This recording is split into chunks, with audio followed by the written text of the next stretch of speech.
Shri Kanakadurga జ్యోతిషాలయం phone ద్వారా జ్యోతిష్యం చెప్పబడును.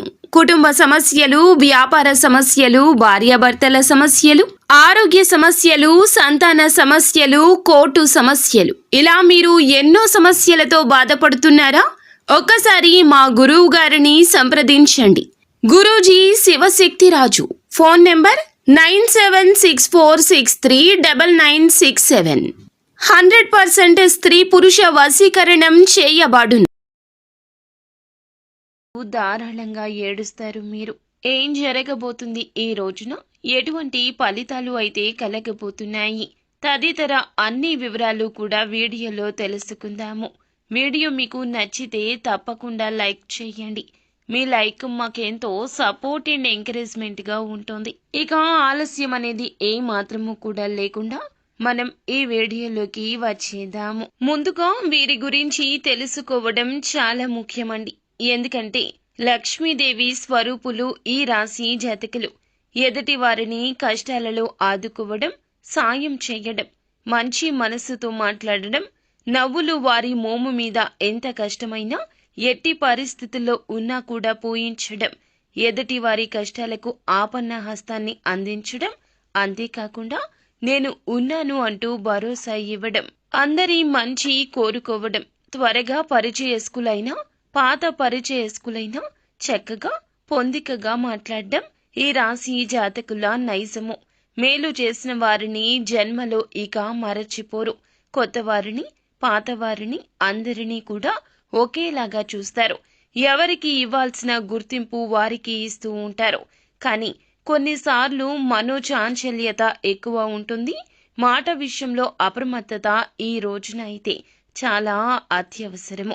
ఎవరికైనా మాట ఇచ్చే విషయంలో, ఎవరి మాట అయినా సరే వినే విషయంలో, మీరు మాట్లాడే విషయంలో కూడా ఈ రోజున తగిన జాగ్రత్త తప్పక తీసుకోండి. ఎప్పుడూ కూడా ఖాళీగా కనిపించరు వీరు. ఏదైనా సాధించాలి అనే పట్టుదల మాత్రం అత్యధికంగా ఉంటుంది. అయితే ముఖ్యంగా ధనుసు రాశి వారి జాతకులు ఈ రోజు దినఫలాల ప్రకారం చూస్తే గనక ఖచ్చితంగా ధారాళంగా ఏడుస్తారు. ముఖ్యంగా రాత్రి 9:25 తర్వాత ఒక పెద్ద అశుభవార్త ఫోన్ ద్వారా వినబోతున్నారు. ఏ ఆదాయ మార్గం ద్వారా అయితే ఈ రాశి జాతకులు డబ్బు సంపాదిస్తూ ఉన్నారో అందులకు సంబంధించిన ఒక అతిపెద్ద నష్టపూరితమైన వార్తను వినిపించబోతున్నారు ఒకరు. వారు మాట్లాడుతూ మీకు ఏదో కష్టం జరిగింది అన్నట్లుగా సానుభూతి తెలియచేస్తారు. కానీ వారి మనసులో మాత్రం ఖచ్చితంగా సంతోషమే ఉంటుంది.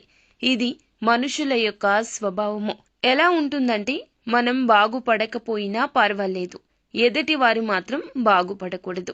మనకి నష్టం కలిగినా పర్వాలేదు, ఎదుటి వారికి నష్టం కలగాలి.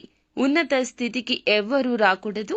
నాతో పాటుగా అందరూ నష్టాలు అనుభవించాలి, కష్టంలోనే కూరుకొని ఉండాలి అని ఎప్పుడూ అనుకుంటూ ఉంటారు. అందులకే ఈ రాశి జాతకులకు నరదృష్టి అమితంగా ఉంటుంది. కానీ ఈ రాశి జాతకులు అందరినీ గుడ్డిగా నమ్మేసి అన్ని విషయాలు చెప్పడమే ఈ రోజున ఇత్యాది పరిస్థితులకు మూల కారణము. ఈ రోజున స్నేహితులు కానీ, బంధువులు కానీ, కుటుంబీకులు కానీ, వ్యాపార సంబంధిత భాగస్వామ్యులు కానీ, సహోద్యోగులు కానీ మీ యొక్క కష్టానికి ప్రతిఫలితం కలగకుండా ఎంతగానో శ్రమించి సంతోషిస్తూ బయటికి మాత్రం దుఃఖిస్తూ ఈ యొక్క వార్తను మీకు తెలియపరుస్తారు. ఈ యొక్క వార్త మిమ్మల్ని ధారాళంగా గుండెలు అవిసేలాగా బాధపడేలాగా చేస్తోంది. గుండెల్ని పిండేసే వార్త. కానీ వారికి మాత్రం అలా ఉండదు. ఎప్పుడైనా కూడాను మన కష్టం మనకి మాత్రమే తెలుసును. ఎదుటి వారికి అది అస్సలు తెలియకపోగా పరుష పదజాలాన్ని ఉపయోగించి చులకన చేసి మాట్లాడుతూ మిమ్మల్ని దెప్పి పొడవచ్చు. కానీ మీరు మాత్రం నిరాశ చెందొద్దు. పరిస్థితి అనుకూలంగా లేదు కావున ఇలా జరిగింది, కానీ భగవంతుడు మాత్రం మీ పైనే, మీ వైపే ఉన్నాడంటూ గుర్తుంచుకోండి. ఆశ్చర్యకర కార్యాలు తప్పక భగవంతుడు చేస్తూనే ఉంటాడు. దానికి కాలం కలిసి రావాలి. భగవంతునికి అసాధ్యమైంది ఏదీనూ లేదు కదా. ఈ రోజున కష్టం జరిగింది, ఇది ఒక పరీక్షగా భావిస్తూ మీ యొక్క తప్పులు తెలుసుకుని ముందుకు వెళ్లే ప్రయత్నం చేయాలంటూ నెమరు వేసుకోండి. ఏదో తెలిసి తెలియక చేసినటువంటి తప్పిదం మూలంగా ఇటువంటి శిక్ష మీకు పడిందంటూ పశ్చాత్తాపపడండి. అంతేకాని నిరాశ నిస్పృహలతో ఇక నా జీవితం ఇక్కడే ఆగిపోయింది అనుకుంటే జీవితంలో ముందుకి ఎలా సాగగలరు? భవిష్యత్తు గురించి ఆలోచించకుండా గతంలో జరిగిన తప్పిదాల గురించి ఆలోచిస్తే భవిష్యత్తులో మీరు ఏమీ సాధించలేరు. అది మీ బాధే కాదండి, మీ కుటుంబ సభ్యుల బాధ కూడా, మీ జీవిత భాగస్వామి బాధ కూడా. మీ యొక్క బాధను చూసి వారు తల్లడిల్లిపోతారు. ఈ యొక్క విషయాన్ని మీరు గ్రహించలేకపోతున్నారు. ఎప్పుడు కూడా మనకు మనసు చెప్పింది మనం వినకూడదు. మన మనసు ఏదైనా చెప్తుంది, కన్ను వెళ్ళిన చోటికి కాలు వెళ్ళకూడదంటూ మన పెద్దవారు ఎప్పటికప్పుడు చెప్తూనే ఉంటారు. కానీ మీరు ఏం చేస్తున్నారు అంటే అందరినీ గుడ్డిగా నమ్మేస్తున్నారు. ఎవరు ఏది చెప్పినా మంచికే అని భావిస్తున్నారు. వారు చేసే మాయలో పడిపోతున్నారు. ఇకనైనా ఆ మాయలో పడకుండా అప్రమత్తంగా ఉండండి. ఎప్పుడైనా మనం మేలు కోరుకునేది మన కుటుంబీకులు మాత్రమే. జీవిత భాగస్వామి, కన్న తల్లిదండ్రులు, సంతానం మాత్రమే మన యొక్క కష్టానికి విలువనిస్తారు. మిగతా ఎవరైనా కష్టానికి ప్రతిఫలితం రాకూడదంటూ లోపల 100 దండాలు పెట్టుకుంటారు. అయితే మీకు ఉన్న కీలక ఆదాయ మార్గం అది ఉద్యోగం కావచ్చు, వ్యాపారం కావచ్చు. ఆ యొక్క ఆదాయ మార్గం త్వరలో అయితే మూసుకుపోబోతుంది అంటూ వారి యొక్క ఊహాజనిత వార్తలతో ఈ రోజున మిమ్మల్ని ఇబ్బంది పెడతారు, బాధ పెడతారు. మీరు మాత్రం ఇక అశ్రద్ధ వహించొద్దు. ఇక జాగ్రత్తలు తప్పక తీసుకోవాలండి. కుల వృత్తులు చేస్తున్నవారు అయినా, ఎటువంటి వ్యాపారాలు చేస్తున్నవారు అయినప్పటికీ, ఉద్యోగాలు చేస్తున్నవారు అయినా సరే, ఈ రోజున మాత్రం మీ జాగ్రత్తల్లో మీరు లేకపోతే గుండెలు అవిసేలా రోధించడం తప్పనిసరి అవుతుంది. మాట్లాడే విషయంలో, మీ యొక్క చేతల విషయంలో, తీసుకునే నూతన నిర్ణయాల విషయంలో చాలా జాగ్రత్త. ధనం విషయంలో పెట్టుబడుల సలహాలు కూడా అస్సలు పాటించొద్దు. ₹1 పెట్టిన అది నష్టం కిందకే జమ అయిపోతుంది. లక్ష్మీదేవి అనుకూలత లేదండి. డబ్బు విషయంలో అప్రమత్తత అవసరము.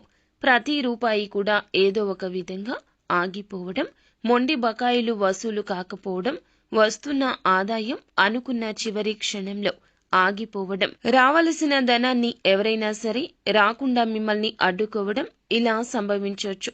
ఈ యొక్క వార్తను విని కోపంతో ఊగిపోతారు. చాలా వరకు మానసిక అశాంతికి గురి అవుతారు. ఇటువంటి వార్త ఏ రోజున ఏ రంగంలో ఉన్నా కూడాను, ఇటువంటి వార్త ఈ రోజున ఏ రంగంలో ఉన్న వారికి సరే అంది తీరుతుంది. అందరికీ వర్తిస్తుందని కాదండి, కొంతమందికి మాత్రమే ఈ విధంగా అననుకూలత కనిపిస్తుంది.